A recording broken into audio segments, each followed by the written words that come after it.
Hey guys, this is Durden77 back with a little bit more Super Meat Boy. I got to thinking for a little bit, and it seemed like a lot of people enjoyed that last video. And as you know, I've been trying to review games for a while, but whenever I'd want to review games, I'd always think about how spiffy I'd want to make the review look, and all this, and all the editing that would be involved. And other people offered to do it for me, but I kind of really just wanted to do it myself.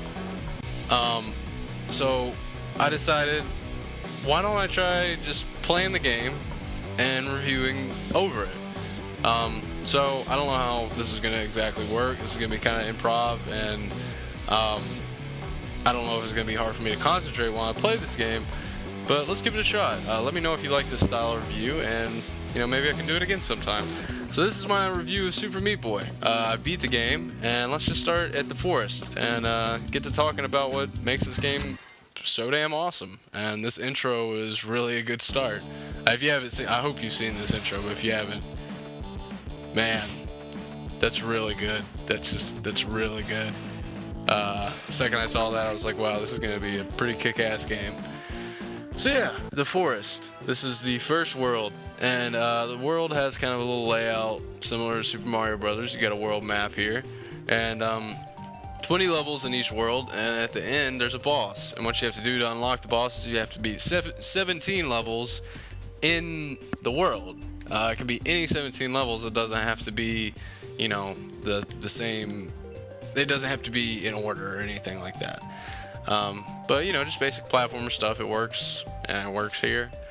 Oh shit, my characters, I hope I don't spoil that for you guys.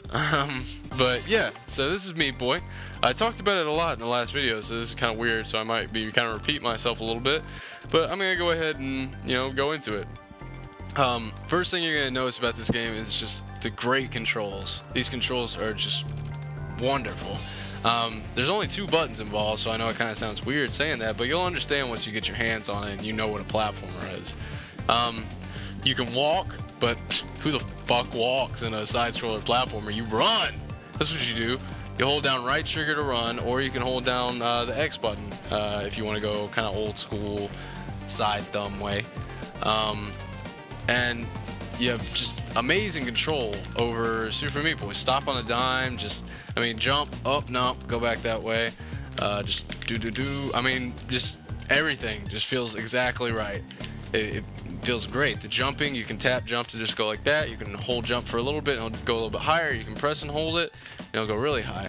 Makes it really easy to decide on how high you want to jump, and it makes it really easy to jump right in between those 2 saw blades. Well, not easy, I wouldn't say, but it definitely makes it feasible, which is the greatest part about this game, which I'm about to get into. So the controls, which are arguably the most important part of any platformer, are pretty much perfect. They just work exactly how they're supposed to. There's never a time within the 150 or so levels I've played that I felt like I could ever blame the controls.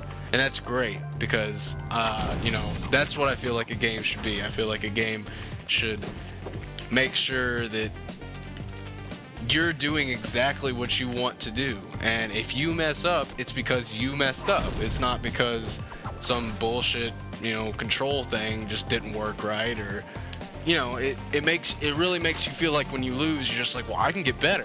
It doesn't feel like, well, I lose and I'm just really frustrated, but I can get better. And that's what really keeps this game going. And that's another really great part about this game, is the momentum. The momentum of this game works great, and it really helps tone down the frustration factor. To be honest, there's been times where I've died well over 100 times in a level. I mean, you saw that on the last video, and there hasn't been a single time throughout those entire levels that I've ever really found myself just like wanting to hurl a controller out the window, like it seems like this game would make you. This game has a very, very strong momentum, like a pace. That's what I was looking for, not momentum. So, like you're seeing right now, I've gone through, I don't even know how many levels this is. I've gone through this in under 5 minutes. That's because the second you're done with a level, it tells you what your grade is. All these are grade plus because I've already gotten A plus because I've already gotten A plus on them. And all you have to do is either hit A for the next level, or Y to replay the level. But the greatest part about it is the music. Well, there's two really good parts about the momentum. The music, not only is the music in this game just really, really good and just perfectly fitting for the game, but it never stops playing, and they're great, really kind of enchanting tracks. They really pull you into the game. It makes you feel like, you're in the Meat Boy zone. It's just kind of like it rolls on and on and on, but there's never a time playing through the game, there was never a time where I'm like, wow, I'm really sick of hearing this track or something.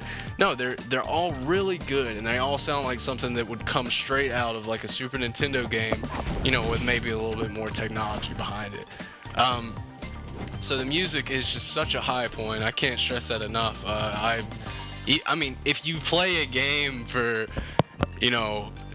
3 hours listening to one track because you're stuck on that world, and then the first thing you do when you're done playing that world is go, shit, I want to hear that song, I'm gonna look that up on YouTube, then it says something about the music. It's really good.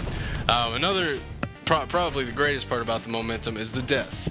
Let's say I'm gonna die here, bam, dead, bam, respawn, that's it, let's go again.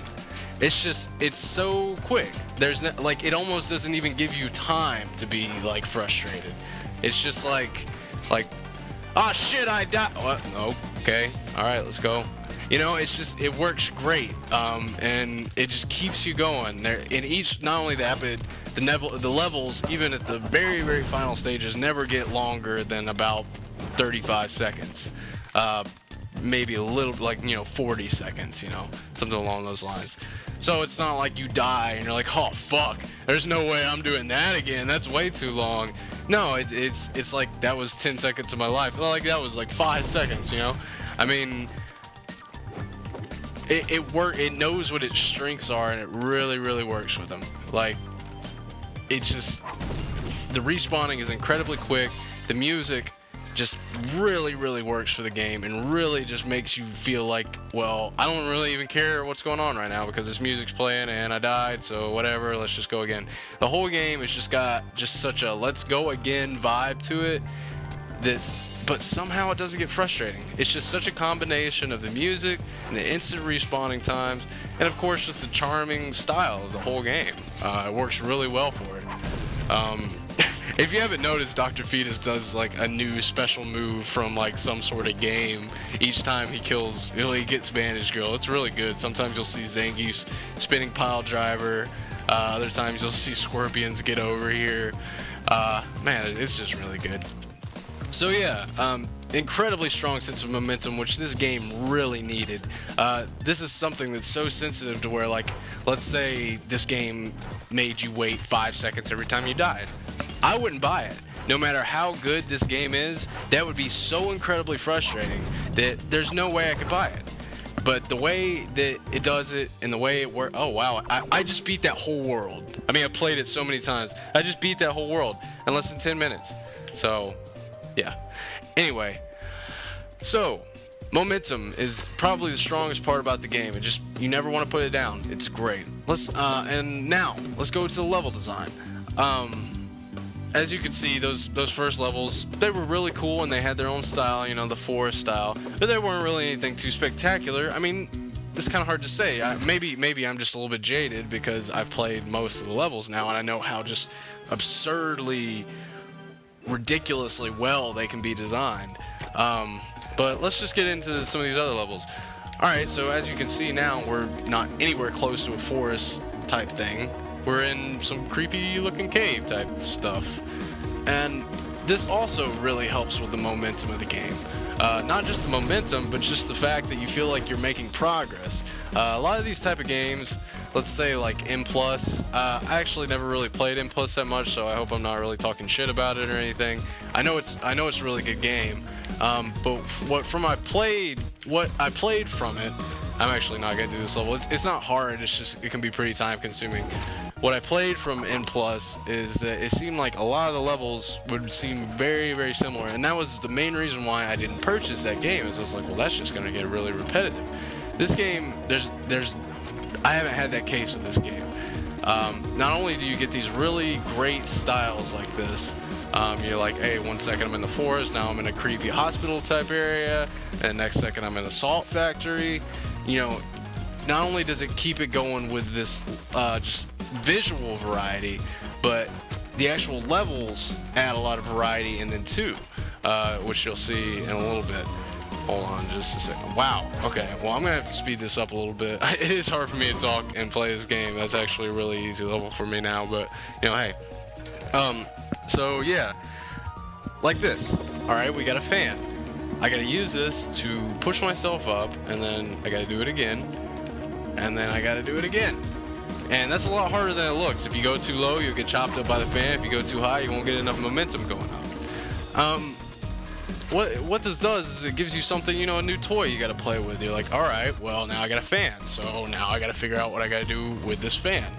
But what I was thinking when I first started playing this game is like, oh, okay, well, they're going to teach me how to use a fan, and then they're going to teach me how to use, you know, an elevator, and then I'm going to have to use all those in the later levels. And why that might be kind of cool, it also could be kind of weird because it's kind of almost like a work of memorization. That doesn't ever happen. What happens is hey, we've got a fan, we might stick with that for a little bit, and it could possibly come up in later levels. But by the time you reach the end of the game, I don't want to spoil anything, it doesn't feel like you've learned a ton of gimmicks. It feels like this game has been training you to just completely and utterly hone your platforming skills as far as they can go. I mean, by the end of this game, the levels that were hitting me, if I saw them at the beginning of this game, I probably wouldn't have bought it. It was just like, there's no way, it can't happen. And it does, though, and that's the greatest part. And so you don't feel like you're learning like a group of gimmicks, like, oh, I gotta combine the fan with this and that. You learn that you're just getting really, really good at this game. Not just at this game, but since the controls are so good, just platforming in general. I'm getting low on time here, but that's one of the greatest parts about this game. If you're a gamer that loves self-satisfaction, this game has got it in spades. Each time you start a level, and you look at that level, and you're like, damn, this is hard. And then you finish that level finally, and you're like, oh my god, that's awesome. I'm really excited for myself. And then you're like, well, shit, I didn't get the A+. But you're like, well, there's no way I can get the A+ because I barely finished that level in the first place, so that's fucking impossible. But then 20 minutes later, you're sitting there looking at an A+, and you're just like, yes! Yeah! Fuck everything that isn't Meat Boy! And it's great. It just emphasizes on that fact to where the controls work so well and everything, and the level design is so fantastic that it just feels like every time you play, you just get a little bit better.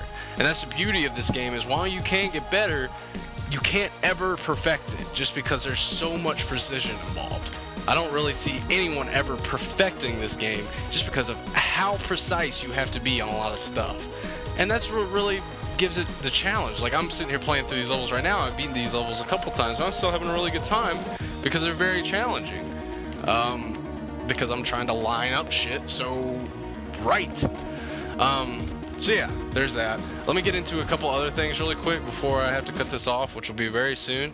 Self-satisfaction is great just because the game is so great, and the worlds are so great, and it's just, it works so good. It's such a difficult game, but it's not really ever punishing. It's more along the lines of just like, come on, man. Come on, do it. I know you can. Just do it.